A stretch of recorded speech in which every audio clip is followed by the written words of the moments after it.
Por gentileza, coloca mais uma vitória na conta. Muito obrigado, mais uma vitória. Mas é o seguinte, temos alguns assuntos para levantar, como atuações, alguns sustos desnecessários, o pênalti do Romero, que eu preciso comentar, né? Enfim, vamos conversar sobre essa vitória do Corinthians. Poderia ser por um placar maior, devido à pressão nos minutos finais, como poderia ter sido aí um resultado não tão legal pelos sustos que nós tomamos ali, muitos desnecessários, né? Então vamos conversar. Seja bem-vindo ao canal. Não conhece o trabalho, assista o vídeo, se curtir, deixa o like, se inscreva. Já convido vocês também a se inscreverem no meu novo canal. Vou falar sobre tudo menos futebol, que é aqui, claro, Perinando. Vou deixar aí na descrição, então dá uma força ou coloca na busca Perinando. Vamos migrar lá, vamos dar uma moral lá também para crescer. E lá vou falar aí sobre outras coisas, né, rapaziada? O vídeo é patrocinado pela Mais Ágil, fixado pelo comentário, link na descrição para você que está precisando adiantar o FGTS. Chame os caras, tire as dúvidas, faça a cotação em 24 horas, eles depositam a grana na sua conta. Parceira do canal é a Mais Ágil. Galera, o time mesclado, algumas peças diferentes, a maior das peças diferentes em relação à estreia contra o Bragantino. Matheus Donelli permanece no gol. Aí as novidades em relação à estreia, né? Porque são jogadores considerados titulares, como o Mateuzinho, André Ramalho, o Kaká permaneceu e o Bidu, que era titular também. Meio campo com Raniel, Rian, que foi um teste ali, vamos conversar também sobre o Rian. Carrillo e Igor Coronado, o único meio ocupando a vaga do Garro, como eu disse no vídeo que eu fiz só do Igor Coronado, que eu falei que ia botar fé no cara e realmente ele vai o Coronado vai, se ele não se machucar, ele vai ser um dos melhores jogadores do Corinthians da temporada. Já cravei isso daí, tô cravando de novo, hein, rapaziada. E na frente o Romero, que também jogou contra o Bragantino, e o Yuri Alberto, que foi titular. Entrou no segundo tempo contra o Braga, mas aí foi titular. Vamos lá. O Velão, rapaziada, a única participação do Velo na primeira divisão foi em 1979. O Velo, eu conheço muito, até por conta da região aqui de Limeira, Campinas, Rio Claro, né? O Velão da Série A2, A3, os confrontos contra a Inter, né? Quando a Inter disputava 2-3. Então eu conheço assim o Velo desses carnavais, né, rapaziada? Mas na primeira divisão, na Série A1, a única participação foi em 79. E assim, com todo o respeito do universo ao time do Velo, né? É um time realmente limitado, um time com um bom goleiro. Esse rapaz, esse Dalton alto, muito bom goleiro, que se não fosse ele o Corinthians teria goleado o Velo Clube hoje. Mas assim, tirando ele, o resto do time realmente é um time limitado. Você vê toque de bola, inversão de jogo, realmente é um time assim que tem as suas limitações técnicas, podemos colocar assim, né, para não ser escroto aqui. E ainda assim o Corinthians não conseguiu assim dominar totalmente a partida. Teve algumas chances, alguns chutes, como eu disse, do Igor Coronado, que foi o cara que ele comandou o meio-campo do Corinthians, mas também sofreu alguns perigos ainda no primeiro tempo, né, rapaziada? Por exemplo, o Igor Coronado faz 1-0 com cobrança de falta e a partir daí o Corinthians não tem mais aquela chance clara para ampliar o placar. Ao contrário do Velo, que tem uma chance aos 45 minutos, que o Matheus Donelli saiu tocando errado, né? E aí conseguiu consertar o seu erro com uma defesaça, velho. O centroavante dos caras pega de primeira, assim, na trama, na continuação da jogada, uma defesaça do Donelli. Ou seja, apesar das limitações do Velo Clube, o Corinthians não conseguiu se impor. O Corinthians não foi aquele time, pô, maravilhoso, incrível. Não tomou tantos sustos, mas deu algumas brechas ali. E a gente sabe como o futebol é traiçoeiro, né, rapaziada? Em um momento ali, você pode acabar complicando uma partida que aparentemente estava fácil, tava ok, podemos colocar assim. E aí, rapaziada, vamos para o segundo tempo. E aí, os primeiros minutos, um jogo muito parecido com o primeiro, né? Segundo tempo muito parecido com o primeiro tempo, um jogo estudado, né? Aquele vai, não vai, vai, não vai. E aí acontece um contra-ataque do Corinthians, cruzamento para a área, o Carrillo chuta e o zagueiro dos caras coloca a mão na bola. E aí eu vou comentar aí a respeito do que eu notei, tá? E eu gostaria de convidar vocês também a comentarem a respeito desse lance para ver se eu estou viajando ou não, tá? É o seguinte, eu já falei isso, eu não sei se eu falei no vídeo da renovação do Romero, que eu falei que eu não renovaria e tal, mas ou falei em algum outro vídeo pós-jogo e tal. A minha opinião quanto ao Romero é que se ele se colocar no lugar de Romero, que é aquele cara raçudo, aquele cara que a torcida gosta e etc., ele pode ser útil. Pode ser, não que vale o que ele foi renovado e tal, mas a questão não é essa. Mas ele pode ser um cara útil. O problema é que deram a faixa para um cara que não tem liderança. O Romero ele não tem. Rapaziada, eu não tô falando que ele não é querido pela torcida, que ele não tem uma história bonita no clube, que ele não é respeitado pelos jogadores, pela torcida, e ele é muito respeitado, muito... tem uma torcida que idolatra ele. Pra mim, ídolo foram aqueles caras que entraram, que bateram foto lá. Marcelinho, Ricardinho, Edilson. Pra mim, esses caras são ídolos, né? Que são realmente jogadores técnicos e que realmente... Enfim, mas o debate não é se o Romero é ídolo ou não. O debate é que ele não tem o perfil de liderança. Ele não tem, tá? No lance do pênalti, aí que eu vou dar minha opinião, eu quero que vocês comentem. Eu notei uma desavença entre ele e o Roberto. Por quê?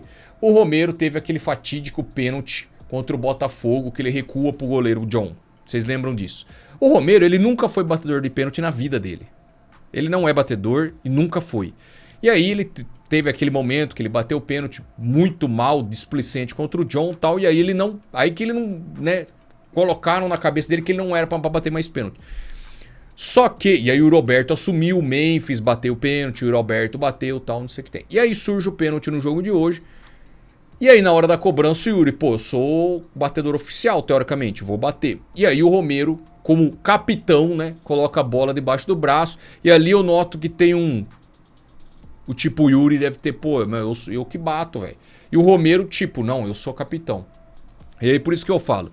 O Romero, rapaziada, ele tem a sua importância, tal. Teve a sua... Não, pra mim o Romero não deveria ter renovado, mas enfim. Mas assim, cara... Eles não treinam isso daí. Um líder que se deveria ser, no caso do Romero, pô, ô Yuri, você tá com moral, você terminou bem, artilheiro do Brasil, batedor oficial, boa sorte e tal, vamos pra dentro. Agora o cara pegou a bola, sendo que não era pra bater e tal, enfim. E acabou batendo novamente mal pra caramba. E o menino do Velo Clube, que é muito bom goleiro, defendeu. Então assim, rapazes, mas segunda rodada do Campeonato Paulista, pô, contra o Velo, falou que o Corinthians ganhou e tal, não sei o que tem, tudo bem. Aconteceu contra o Botafogo, contra o líder que a gente tava precisando vencer, que tava na corda do pescoço. Vocês lembram o momento que tava? E pode vir a acontecer novamente, uma pré-Libertadores, um Campeonato Brasileiro, um clássico contra o Palmeiras. Vocês entenderam? Então são momentos que são situações que a gente não pode deixar de comentar e não pode também, pô, ó, beleza, capitão, você gosta do C e tal, mas você não é batedor, cara. O batedor é o Roberto. Segunda opção, Coronado. Os caras que sabem bater pênalti. Então assim, na minha cabeça, como eu comentei num vídeo que eu falei aí, subiu na cabeça do Romero esse negócio de capitão, que ele se acha meio que dono do time. E não é, cara. O Romero é jogador para segundo tempo. Olhe lá quando, né, precisar muito dele. Que nunca vai acontecer isso.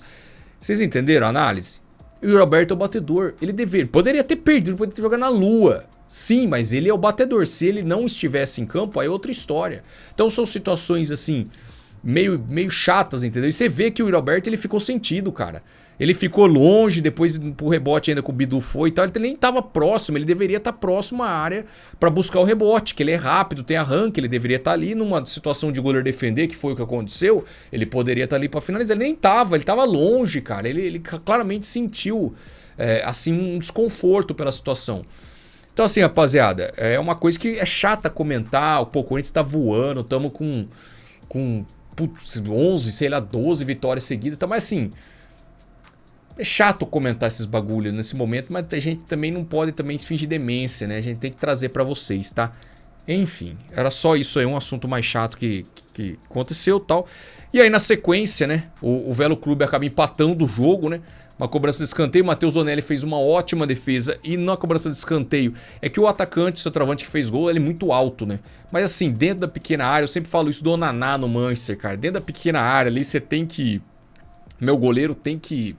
Mano, tem que se impor, velho. Sair no soco, joelhão alto, pô, tem que...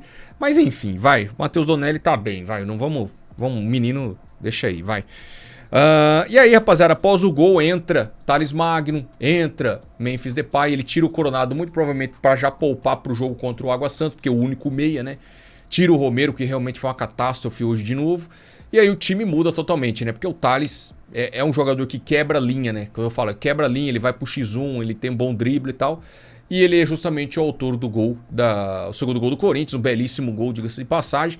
E depois o Corinthians tem, tipo, 3, 4 chances claras de gol. Pedro Raul teve chance, que entrou no final do jogo. O Memphis Depay teve chance, Alex Santana teve chance. Enfim, nós tivemos grandes chances de fazer o terceiro, o quarto, enfim. E o goleiro dos caras acabou aí fazendo boas defesas, né, rapaziada?